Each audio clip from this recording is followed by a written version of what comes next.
Welcome back to the 10 Adventures podcast.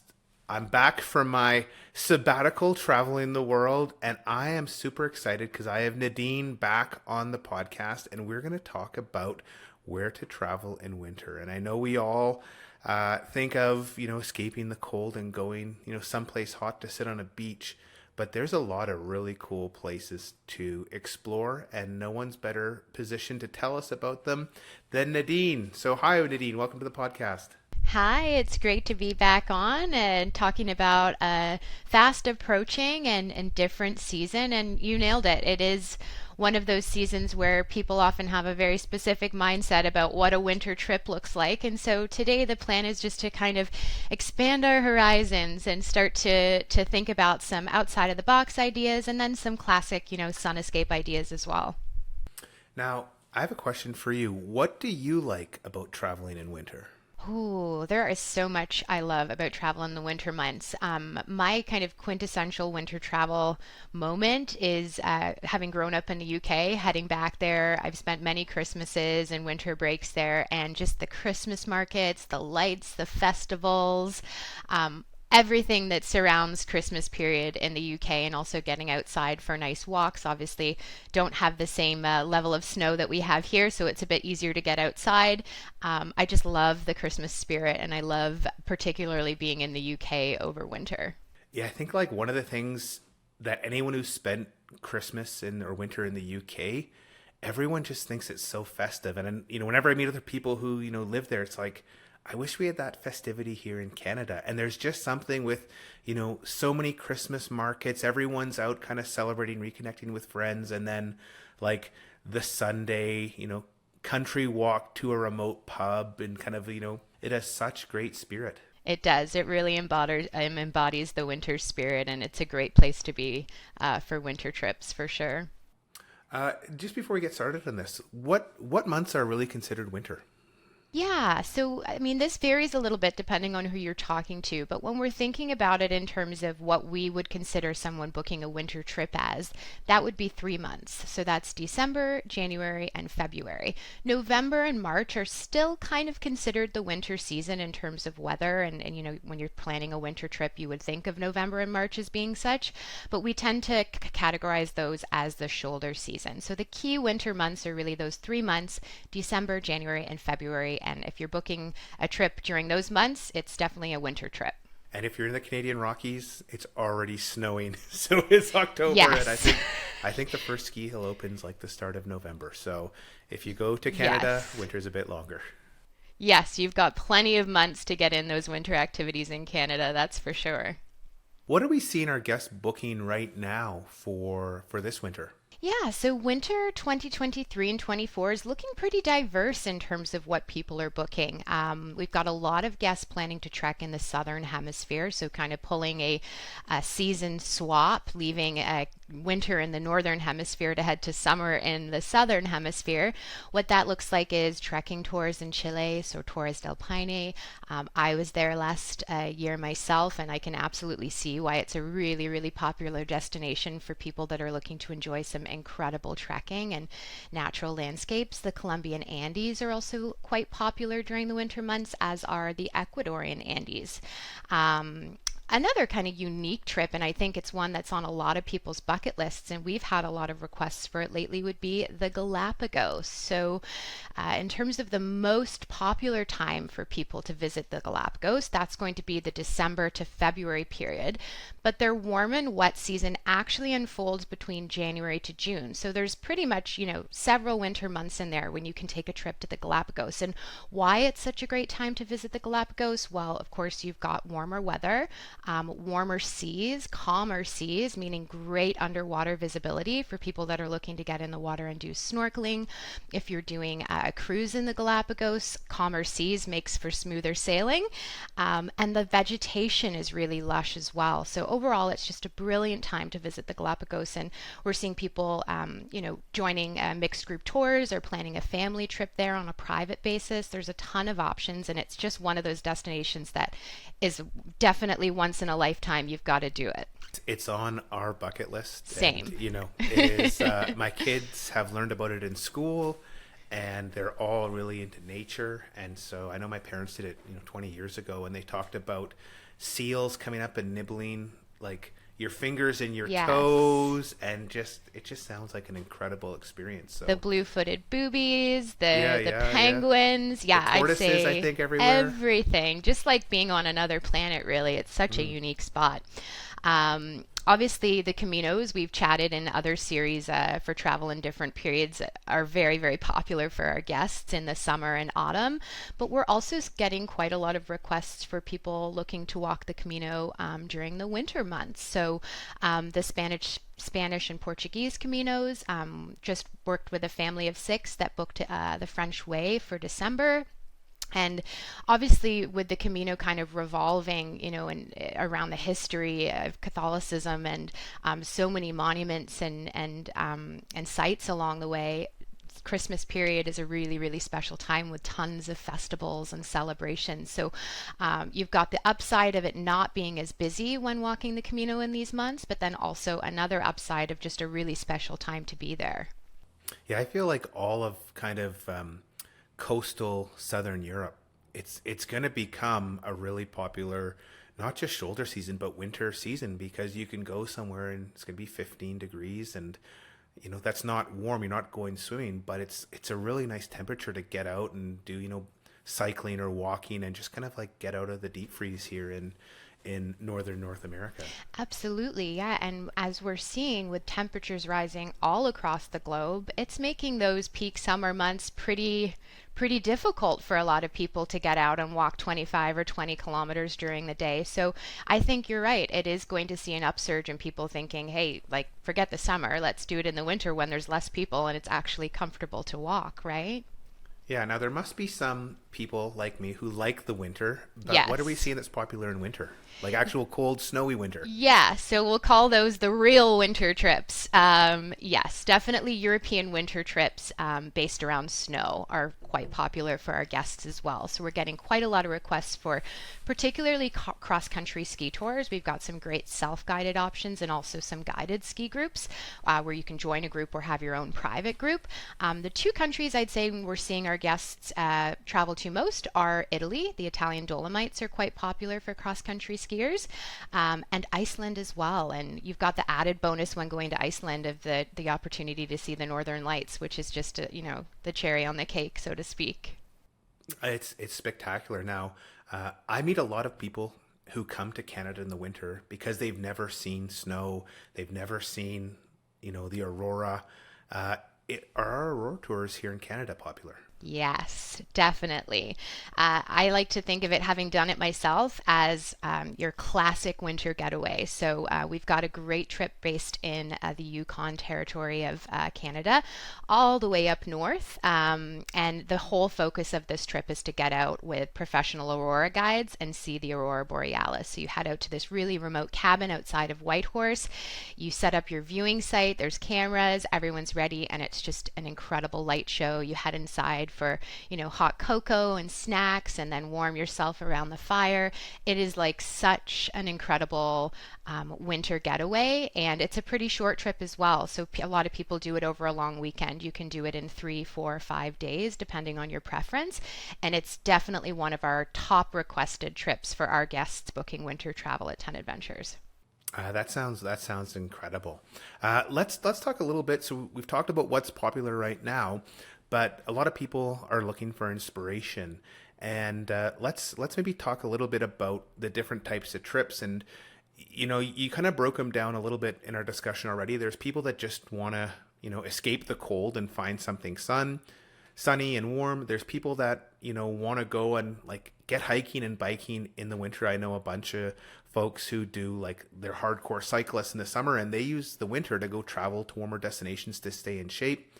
And then there's also just crazy people like me that that like the winter and like the cold.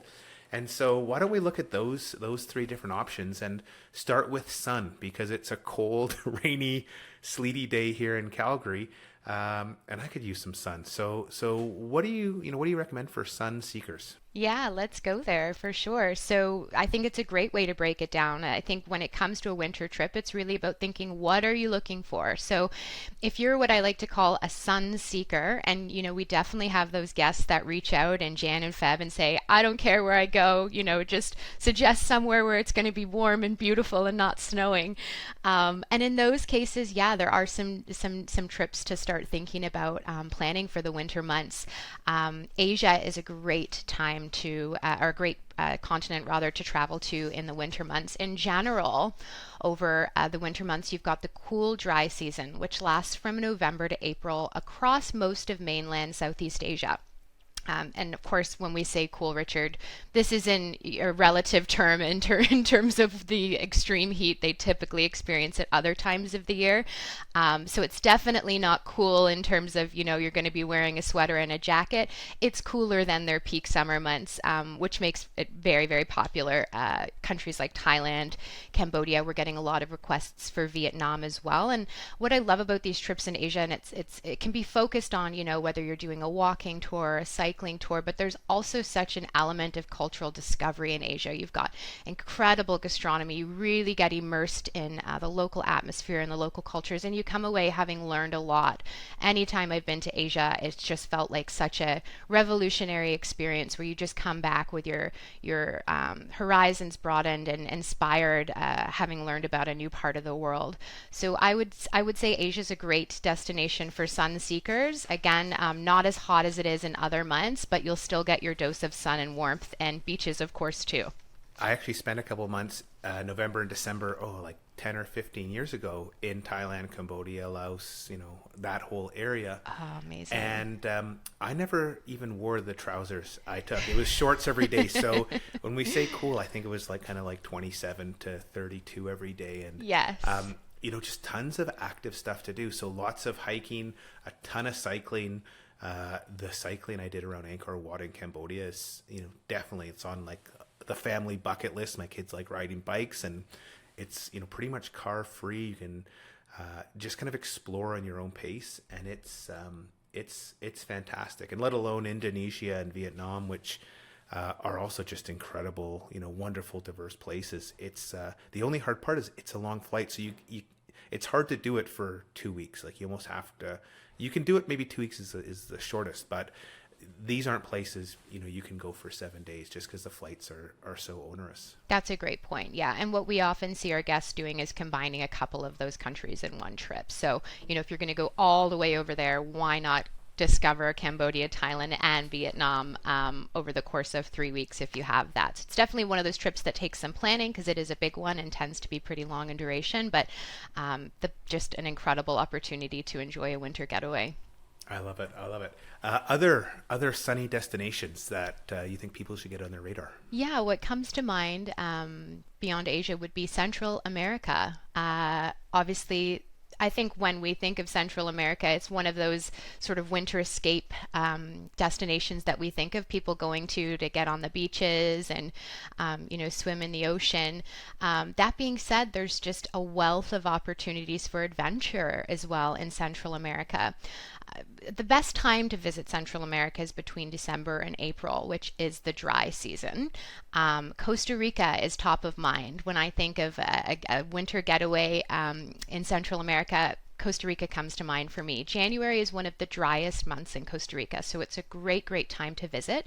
I'm currently working with a guest who's what we would call a snowbird, let's say. She really likes to get away. She's from Western Canada. She likes to get away from the snow and, head to a warm destination. And so I've been working with her on some plans where she's going to book an Airbnb in Costa Rica for about a month, but she also wants to spend another month there doing a couple of adventure tours. So she's getting that real nice balance of relaxation, but then also getting out and seeing different parts of the country.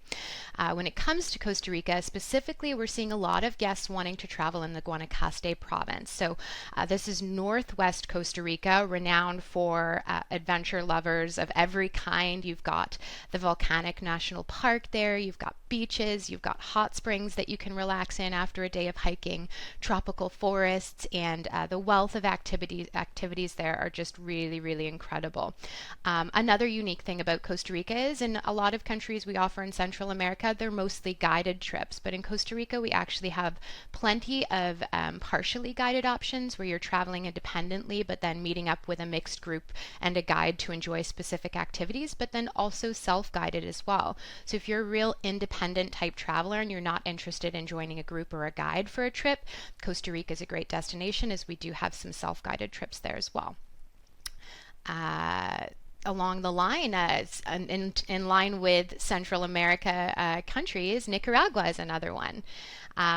Nicaragua is special for so many reasons. I think, when you often think of people traveling to Central America, it's maybe not one of the first countries that you think about, but it's definitely gaining in popularity with our travelers. One notable trip there that's really special, and I like to think of this trip as the perfect trip for perhaps a couple celebrating a milestone, a big birthday celebration, an anniversary. We have an incredible luxury adventure tour on the South Pacific coast. And what this combines is, some great outdoor adventures, but then also really nice upscale hotels. You've got a lot of inclusions, a professional local guide, and so kind of gives you that feel of that all-inclusive style trip that you're buying for a winter getaway, but then also just a ton of cultural exploration and outdoor adventure as well. So it's a great trip for those looking for something a little special this winter. I love the sound of that one, and Yes. I have a big anniversary coming up in a couple of years, and I'm thinking, where do we go? And it's in March, and There you my go. my brain started working there. Take notes, yeah. And then lastly, we've also we want to mention Guatemala.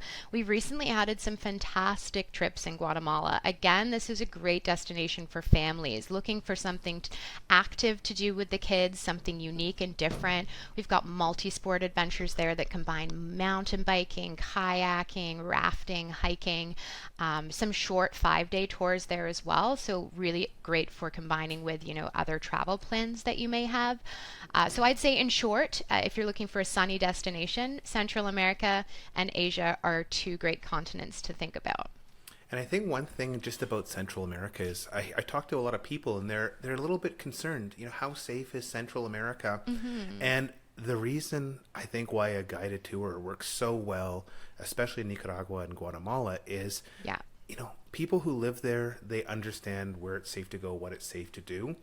And, an actual, tour isn't that much more expensive than doing it yourself, but you get to go to really cool places, and you're going to be kept out of like walking in the wrong places. When we were in Paris over Christmas, my wife and I just kind of stumbled into the wrong area, and we could see there was a bunch of pickpocketers, checking us out. And I'm like, oh, and we walked 100 kilometers in 4 days. So we were just walking all over, and just kind of walking randomly. We walked into to the wrong neighborhood. Yeah. And it's so easy to do that if you don't know where you're going. And so I always tell people, if you're a bit worried, for your first trip, just get a guided trip, and that guide will let you know how to, where to avoid, what to do, but they'll just take you to all the highlights with none of the stress of, oh, am I going, is this taxi safe? Am I going to the right place? Because Yeah. Central America is just so stunning, and there's so much history, so much architecture, so much, beauty, that it's a shame some people just discount it because of, this perceived danger. It's a really good point. Yeah, and I would add, just especially when traveling with kids, I think that's one thing we hear often, is it safe? I'm traveling with my young kids or my teens. And you've nailed it. That's the solution. You go with a guide, and you have that safety net, knowing that A, you're not going to miss anything, and B, you're going to be safe while exploring as well. Yeah, no, it's as a parent, it is so nice to know that there's a legitimate taxi waiting, that's going to be a safe van, there's going to be a guide. Let's talk about hiking and biking, because I think that's something, I notice every year, when backpacking season starts up, I end in October and I'm in really good shape, and then come like May and June, I'm in terrible shape. And I'm now at the age now where a lot of my friends are starting to do winter activities just to stay in shape, so they don't have to kind of spend the first 2 months rebuilding that. And so for people that want to keep hiking, want to keep biking, want to stay active, don't want to lose all this fitness they work so hard to get from spring to autumn, what do you think are some great things to consider? Yeah, that's it. I mean, you don't have to stop pursuing your outdoor adventure passions just because the winter months are here where you're living. There are a wealth of opportunities to travel abroad to enjoy hiking and biking in other destinations. And so, a big one for this, I call it pulling a season swap. That would be traveling from the northern hemisphere where the weather isn't necessarily conducive for hiking and biking, and heading to the southern hemisphere rather, where there is, summer weather, not necessarily super hot, but comfortable for hiking and biking. So when we think about this category of travelers, those looking to really pursue their active interests abroad, Chilean and Argentinian Patagonia come to mind for me. Again, I mentioned earlier that we're seeing a lot of requests for hiking specifically in Patagonia. You've got tons of options here. So if you're a solo traveler, there's plenty of options to join a guided mixed group of other like-minded travelers to do a guided group trek such as the O Circuit or the W Trek, the classic Torres del Paine treks. There's some self-drive tour options as well. So we've got two guests starting a self-drive tour over 21 days throughout Chile and down into Patagonia. And that's a great trip type for the independent traveler, again, that's looking to kind of piece together their own trip but have the framework organized for them, and also have that safety net of a local team that's going to be just a phone call away anytime they need something. And then Los Glaciares National Park in Argentina, that's very popular as well. Some people do tend to combine Chilean and Argentinian Patagonia into one trip, but they are really distinct landscapes in different areas. So whether you want to do both or one or the other, those are great options for some world-class hiking. Having been there myself, like I said, in Chile and Patagonia, it's just some of the best hiking I've ever experienced. What I love about Patagonia is you can, fly into Buenos Aires. It's, this incredible, looks like Paris, but everyone's speaking Spanish. Right now, eating and drinking in Buenos Aires is, unfortunately for, Porteños, the currency's fallen. But if you're a traveler, it's really economical to go there. And, you spend 4 or 5 days, or even a week in Buenos Aires, you fly down, do, Argentinian Patagonia, Chilean Patagonia, and then you can end in Santiago.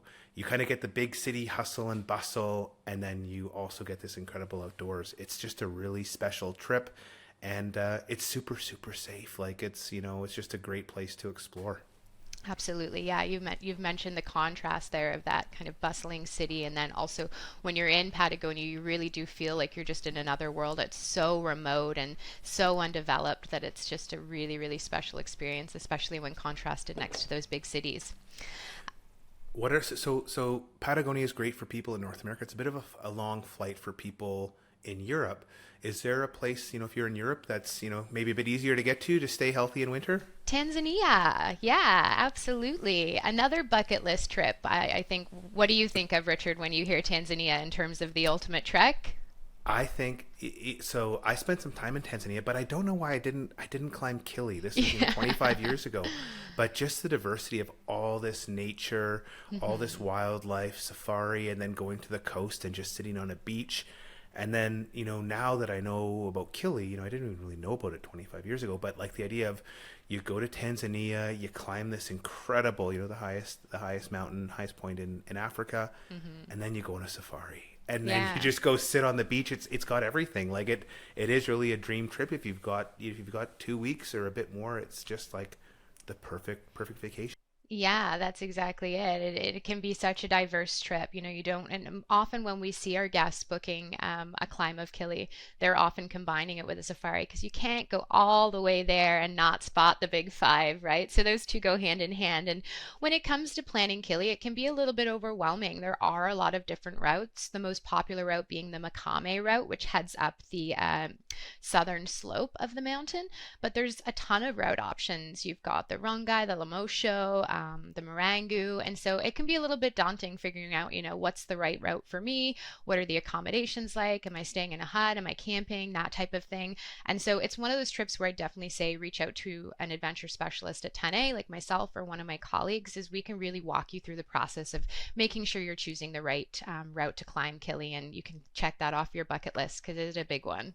And one thing that's interesting is that there's all these different routes that go around the entire kind of Kilimanjaro, And based on which month you want to go, certain routes are really good, and other ones it gets wet because I guess there's just so many microclimates, and so it's almost like don't get your heart set on the route, get your heart set on I want the driest, nicest temperatures because it might be if you want to go in March, it might be a specific route is actually going to be better than the one you had your heart set on. Exactly. And that's why it's just best to reach out and, decide when you want to go and then see what will work best.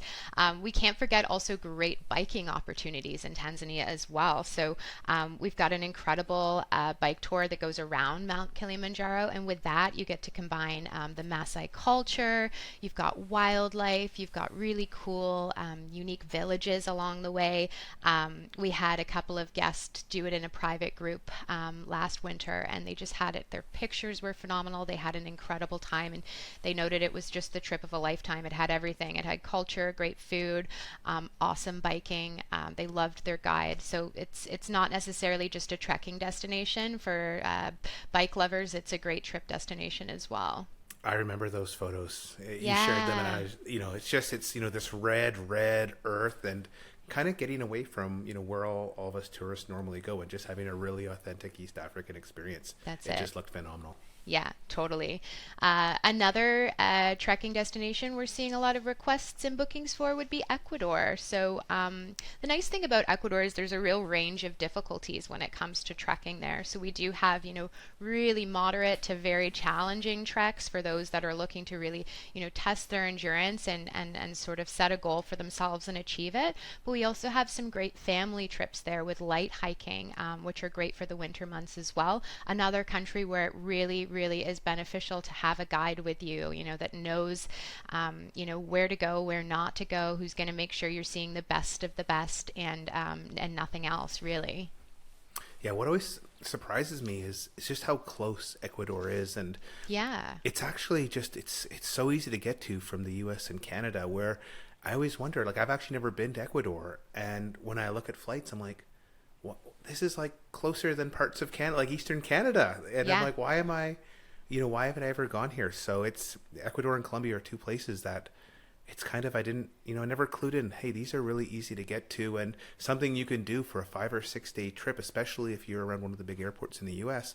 There's tons of direct flights right into Quito, and then you can just explore and like you can make it a 5 or 6 day trip, which is hard to do almost anywhere else in the world from the continental U.S. and Canada. That is a really good point. Yeah, we've talked about these winter destinations that really require, 2, in some cases 3 weeks to travel. But if you have that 7 to 10 day block of time over the winter months and you are living in Canada and the US, Ecuador and Colombia are excellent choices. As you've said, I flew to Colombia myself, a short 7 hour flight from Toronto, and I was there, and, same on the way back.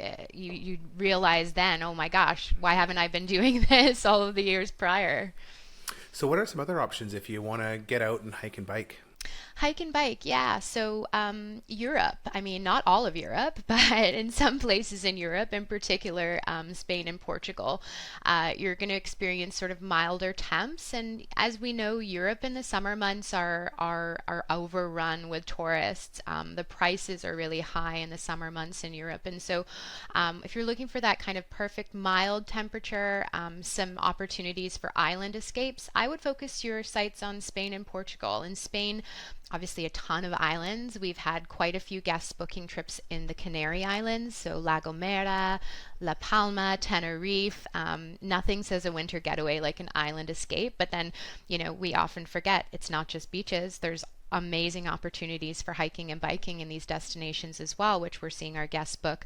The Balearic Islands, Menorca, a really top destination. We had a meeting with one of our partners based in Spain, and he was saying, this winter in particular, Menorca is just exploding. Everyone wants to walk on this island, and it's just absolutely remote and beautiful. The Camino de Santiago in Spain as well. We talked about that a little bit earlier. You can't do the complete French way that starts in Saint Jean Pied de Port, France, and walk all the way to Santiago de Compostela during the winter months because the start of that route goes through the Pyrenees in some sections, and there is a chance of snow at that time. So anyone looking to do the Camino de Santiago, it's usually the last 100 kilometers of one of the routes to head into Santiago de Compostela that we would recommend booking. In terms of Portugal, Portugal has a special place in my heart as I just got married there a couple of Woo! weeks ago. Wasn't a winter trip to Portugal, but Portugal is also a wonderful place to visit in the winter. So we're seeing a lot of guests going to the Algarve for hiking and biking, the Azores, just plenty of beautiful, beautiful destinations there. And not to mention the amazing food and wine, both in Portugal and Spain. Now I'm going in 2 days to Jordan, and I Yes. know that's another great location. I'm going to be walking the Jordan Trail, doing some road biking out near Wadi Rum. It's been a bucket Wow. list trip for me, but that's obviously a great place to go of a winter adventure. It's surprisingly close to Europe. I think it's a 4.5 hour flight from Frankfurt. Are there other parts of the Middle East that you recommend? Yeah, yeah. And again, it's one of those that we might not necessarily have come to mind when we think of a winter break. The Middle East is really unique in that, it's partially in the northern hemisphere, partially in the eastern hemisphere. But this means mild temps overall. So, two top destinations if you're looking for some great hiking and biking would be Israel. You've got the famous Golan Trail there, volcanoes, reservoirs, wildflowers, tons of archaeological sites.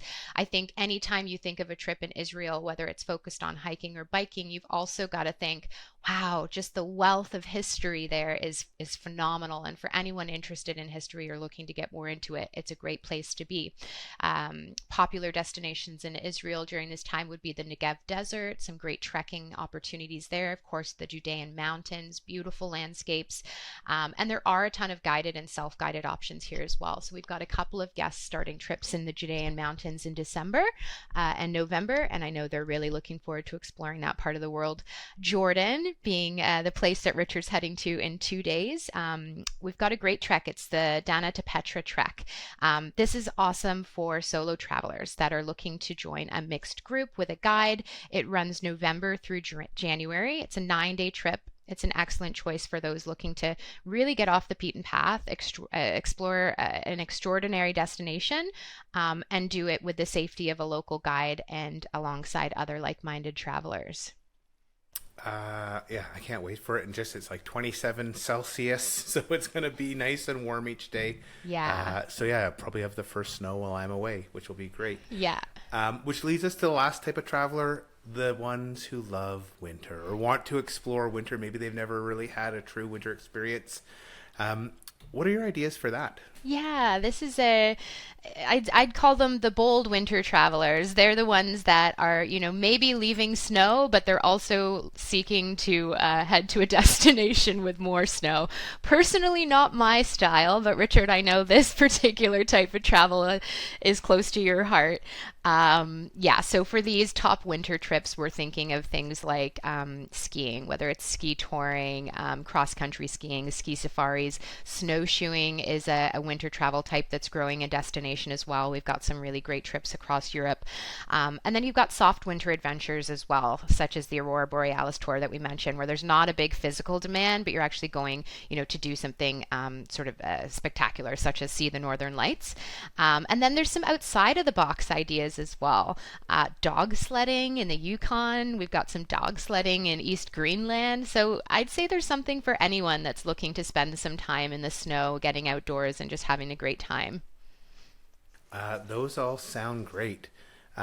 Let's talk about where we're based here in Canada. What Yeah. do you recommend? Well, I think, Richard, this is your domain, and given that it's one of your favorite seasons to explore and get outside, why don't you tell us a bit about what that looks like in Canada and what our guests can do? Yeah, okay. So kind of the first thing that comes to mind is downhill skiing. So this is resort based skiing. And having skied a lot in the US and Europe, like the big difference is you can kind of ski onto your chairlift. And so there's, none of these massive lineups where you see on social media of like thousands of people, you get 5 lifts a day. The problem in Canada, especially if you go Monday through Friday, is you've got to take breaks because you're so tired because you never have to wait. One thing that's really popular are ski safaris, and so this is where you visit a number of different ski resorts, because there's kind of like 1,200 kilometers of driving between Vancouver and Calgary. That's almost all mountains. There's a real diversity in ski resorts. So you have Whistler, which is probably North America's premier ski resort. Then you have all these little small resorts in the interior of British Columbia where you're in these small towns and they're charming and they're very quiet midweek. And then you end up in the Rockies where you have Banff, Lake Louise, which are two of the more famous ski resorts. And so it's just really fun. We have a few trips on 10 Adventures where you have a van and a guide, and they kind of take you to a range of these resorts. And so you can pick, there's two different itineraries, but it allows you to go and explore resorts. It's really hard to coordinate on your own. In addition, driving in Canada in the winter, it can be really wild because it snows a lot and it's challenging. So having someone that's used to traveling in snow, who has a van or a vehicle that's equipped for that, it makes it a lot easier. And just have ski buddies as well. Like it's nice when if you go on your own, it takes you a day or two to figure out where to ski. When you go with a guide, you want to find powder, we're going to go here. You want to find moguls, we go here. Do you want to ski the trees and glades? We go here. So that's one thing that's great. There's also some incredible backcountry skiing. And so backcountry skiing is where you put your skis on, but you actually ski up the hill to find your snow. It's something you don't want to do yourself unless you're trained. There is, every year, people die because of avalanches. And so lots of different guided backcountry ski trips. The interior of BC is famous for some of the best snow in the world. And, you just climb up. You're the only one within miles, and you ski down this perfect powder snow. There's also lots of training for things like backcountry skiing or ice climbing, lots of training right around Banff. And so, if you want to be based in kind of this charming mountain town that has all the services you need, great hotels, these huge outdoor hot tubs and hot springs, you could be based in Banff, but still go and explore the Canadian Rockies with a guide and learn how to backcountry ski or ice climb or a variety of things. And so it's just like a winter playground. The only thing, you just have to learn how to dress warm for it. Luckily, because it's not humid, if you just put some fleece and then, maybe some synthetic down and a shell on, usually, I can go up to about -30 and it, you don't really notice it. It's just, if you have the wrong gear, it's really cold. If you're prepared for it, it's really, much easier, and you can rent a lot of good gear if you don't have all this yourself already. Yeah, that makes a ton of sense. Thinking back on my trip to the Yukon last year in February, that was one thing I really noticed on that trip. It was so spectacular because I was equipped accordingly with the right clothing. And had I not been, it wouldn't have been a great experience. So it's all about preparing and kind of setting yourself up for success in these hardcore winter cold destinations. And as you said earlier, the aurora in winter, people often think, oh, I want to go see the aurora in summer so it's not cold, but the sun never sets up north. so Yeah. so really it almost has to be a winter destination. And as you said, it's just a charming experience. Canadiana, like you're in this little cabin in the woods with a fire, and Yeah. it's a once in a lifetime. It really is. And one thing to note about the Aurora Borealis tour, as there are often guests coming from countries perhaps where they don't have a really cold winter, you can actually rent winter gear. And so that can be done as part of the booking process. You get, thermal boots, you've got the parka, you've got your snow pants, gloves, toque. They equip you with it all. So there's nothing to worry about in terms of having to lug all that in your case. It's taken care of for you, and it does make it a more accessible trip for a wider range of guests. Definitely, definitely. Now let's go on and just talk a little bit about what's possible in Europe in winter as well. Yes. So I would say, in terms of what our guests are booking, Europe would probably be the area we're seeing the most amount of requests and bookings for. Plenty of opportunity for a number of the winter activities we talked about a few moments ago. So that's skiing, snowshoeing, that type of thing. I'd like to draw our attention to Italy. Italy is our top destination for guests looking to travel during the summer months, but we're also seeing a lot of guests interested in visiting Italy in the winter colder months, in particular the Italian Dolomites and the Aosta Valley in Italy. Great, incredible skiing opportunities from January to March, which are those key winter months. We've talked about, those that are looking to embrace the winter and the weather and get outdoors and really enjoy it. Awesome opportunities to do that there. So cross country skiing in the Italian Dolomites, we've got some self-guided trips and also trips with a guide. We worked with a group of 26 guests this past February actually, that skied in the Dolomites cross country, and their images and feedback was just incredible. There's a center-based ski touring trip that we offer in the Aosta Valley, which is really popular as well. You're based for the 6 nights in the Gressoney Valley, so you're not moving from hotel to hotel. So both great choices. France, again, another popular destination for us in the summer with the Tour de Mont Blanc, but why not, pull a switch and explore Mont Blanc in the winter? We've got an awesome snowshoeing adventure where you head out into the snow with a guide. That runs from March to April, and it's a unique opportunity to experience that landscape in a completely different season, which presents, just a whole other world of adventure. And Chamonix at that time of year is just this Yes. charming, mountain village. So Yeah. that's one that I've wanted to do, the snowshoeing around Mont Blanc. Yeah, absolutely. What about a bit farther north? I know we have some stuff in Scandinavia. Yeah, we've got some snowshoeing trips in Sweden as well. That look, those are ones that we've recently added. December to April is the season there, and those look quite good as well. They're privately guided trips, so you've got cross-country skiing, perfect for your own group, or whether that's, a couple or 4 or a larger group you're traveling with. Another very popular destination for our guests is Iceland, and what's cool about Iceland is we've got quite a few options for you to join a group. So we've had quite a few solo travelers reach out and say, hey, my partner doesn't like to ski, or hey, I don't have any friends that are into skiing. I really want to do a trip in Iceland, obviously with the opportunity of seeing the Northern Lights there as well, and in Scandinavia. And so we've got some group cross-country ski tours. There's dates in February and April, and those have been quite popular for solo travelers as well. And then one to think about that's like a little bit outside of the box, maybe not the first thing that comes to mind when you think of a winter ski trip, but Bulgaria. Really, really well priced trips in Bulgaria, overall. In that time of year, you've got folklore, you've got, the folklore music around the festivities during Christmas period, the festivals.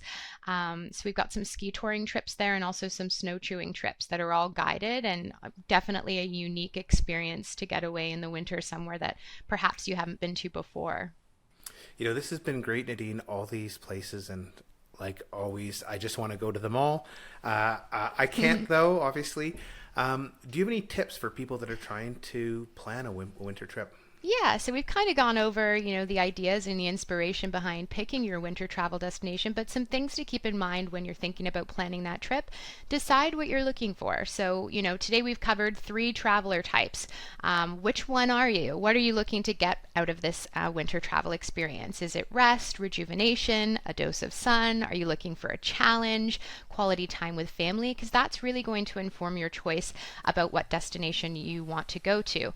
A second piece of advice would be get advice from an adventure specialist. So sometimes it's just a matter of sending an email and saying, hey, I've got these 2 weeks free. I want to do something cool, telling us a little bit about what you're looking for, and then we get back to you with some ideas.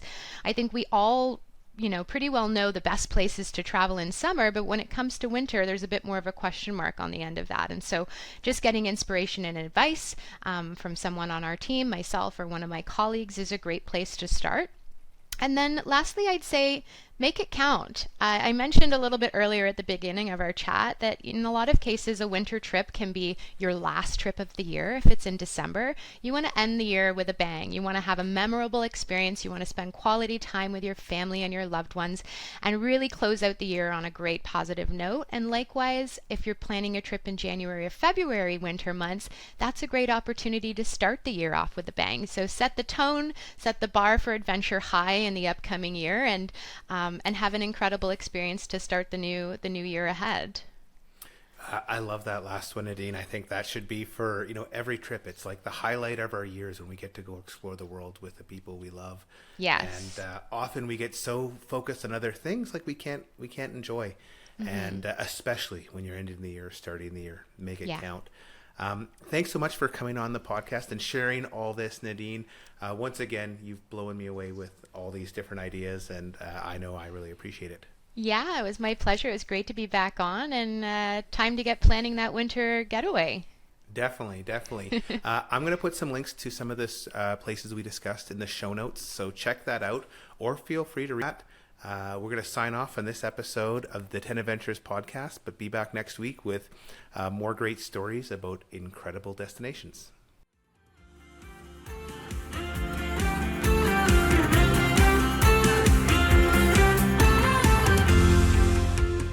Listen to other episodes of the 10 Adventures podcast on Amazon Music at amazon.com/10adventures.